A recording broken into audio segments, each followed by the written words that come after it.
არის ძალიან ბევრი საკითხი, რომელსაც ჩვენ უნდა შევეხოთ ამ ჩვენ პირველ გამოსვლებში საშემოდგომო სესიის დასაწყისში. სამწუხაროდ მთელი ზაფხულის თვეები იყო საკმაოდ დატვირთული ბჭყალებში, რა თქმა უნდა. ძალიან ნეგატიური მოვლენებით, ნეგატიური პროცესებით, რომელსაც უნდა თვალის მიდევნება, რომელზედაც აუცილებელი იყო შესაბამისი გამოხმაურება.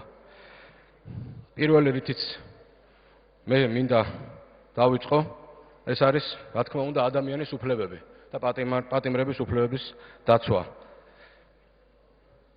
თქვენ მოგეხსენებათ, რომ ფრაქციამ ერთ-ერთი პირველი თავისი სხდომა, ერთ-ერთი პირველი აქტიურობა მიუძღვნა სწორედ ამ თემას, დაახლოებით 1 თვის უკან.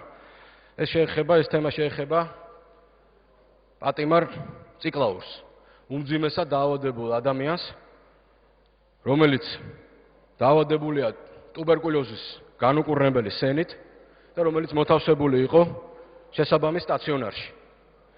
მოთავსებული ეს იოლის სიტყვა არის და მარტივი, იგი იყო პირდაპირ მიბმული ფეხბორკილით და ხელბორკილით საწოლზე და მას თავზე ედგა ბადრაგი. ადამიანს, რომელიც ფაქტიურად უკანასკნელ დღეებს ითვლიდა. ოჯახმა გამოიყენა თავისი კანონიერი უფლება მიმართა სასამართლო ექსპერტიზის ეროვნულ ბიუროს იმისთვის, რომ მიეღო შესაბამისი დასკვნა. დასკვნა უნდა გაცემულიყო 8 აგვისტოს და დასკვნა იქნა გაცემული 8 სექტემბერს, 1 თვის დაგვიანებით. დაგვჭირდა ძალიან დიდი ძალისხმევა მეც და ბატონ დიმიტრი ლორთქიფანიძეს იმისთვის, რომ ეს უფლება, თავისი კანონიერი უფლება ოჯახს და პატიმარს გამოეყენებინა.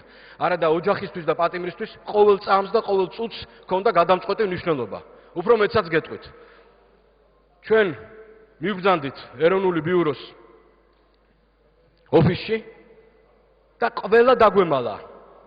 დაწყებული ბიუროს თავმჯდომარიდან დამთავრებული ბოლო ჩინოვნიკით. არავინ არ გამოგვეხმაურა 2 პარლამენტის წევრს. და მე მგონი ეს ნათელი დადასტურებაა იმისა, როგორ იქცევიან თავგასული ჩინოვნიკები, როგორ არღვევენ ისინი საქართველოს კონსტიტუციას, როგორ არღვევენ ისინი საქართველოს კანონმდებლობას. ბატონი ხიზანიშვილი იმისთვის ბიუროს ხელმძღვანელი, რაც მან ჩაიდინა, არის მისაცემი სისხლის სამართლის პასუხისგებაში. და ჩვენ უახლოეს დღეებში გადავაგზავნით შესაბამის მასალებს საქართველოს მთავარ პროკურატურაში. 1 თვის მანძილზე ოჯახი და პირამოკერილი მამა პატიმრის იდგა კარიბჭესთან, ბიუროს კარიბჭესთან. მასთან არავინ არ გამოსულა. არც შეხვედრიან ამ ადამიანს. 1 თვის მანძილზე პირამოკერილი მამა მომაკვდავი პატიმარის. და ბიუროს ევალებოდა ამ დასკვნის გაცემა. პატიმრის ოჯახი არაფერ განსაკუთრებულს არ ითხოვდა.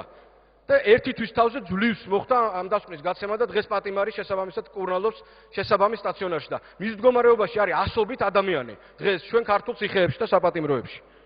მეორე თემა, რომელიც მე მინდა აქ გავახმოვანო. ეს არის რეპრესირებულებისთვის კომპენსაციის გაცემის საკითხი. თქვენ იცით, რომ საქართველოს პარლამენტმა მიიღო რეპრესირებულებისათვის კომპენსაციის შესაბამისი კანონი.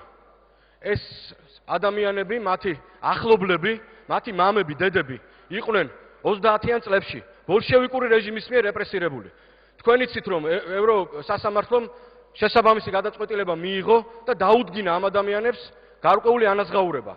ჩვენ ყველანი ფიქრობდით, რომ ქართული სასამართლოებიც ამ ანალოგიას გამოიყენებდნენ და პრეცედენტის ძალა მიეცემოდა ამას. მაგრამ მამა დაკარგული, დედა დაკარგული გადასახლებაში დახოცილი ხალხის შვილები იღებენ 200 ლარიან კომპენსაციას დღეს ქართულ სასამართლოებში. ჩვენ რა თქმა უნდა არ გვაქვს უფლება ჩავერიოთ მოსამართლეების საქმეებში და ეს მათი განჟადობის საკითხია, მაგრამ რაღაც ადამიანობა ხო არსებობს ამ ადამიანების მიმართ, რომლებმაც უახლოესი ადამიანები დაკარგეს რეპრესიის წლებში. ჩვენ ნამდვილად არ გვეგონა, რომ ესეთი მიზერული ანაზღაურება იქნებოდა დადგენილი. 12000 რეპრესირებულია დღეს საქართველოში.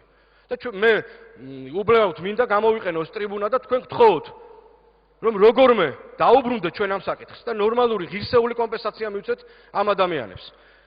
აცტოპნიკების თემა 1 იანვარს თბილისში 1000-ობით ადამიანი დარჩება ფაქტიურად უსახკაროდ. და მე მინდა მოგიწოდოთ, რომ ამ თემას დაუბრუნდეთ ჩვენ. და დავიწყოთ ამაზე მსჯელობა. მე შესაბამისი კანონი ინიცირებული მაქვს და გთხოვთ, რომ ამ თემას განსაკუთრებით მოგიწოდებთ, დაუბრუნდეთ, თორემ ეს ხალხი დარჩება უსახკაროდ. 1000-ობით ოჯახი დღეს თბილისელი და არა მარტო თბილისელი, ბათუმელი და ქუთაისელი და სხვა ქალაქ მადლობთ. მხოლოდ ფრაზა დაასრულეთ, მეც ვერ გაგრძელებთ, ბევრია ძალიან. ეს არის ძალიან მნიშვნელოვანი საკითხი და მე მინდა რომ მოგიწოდოთ ამ საკითხს ჩვენ დაუბრუნდეთ. მადლობთ.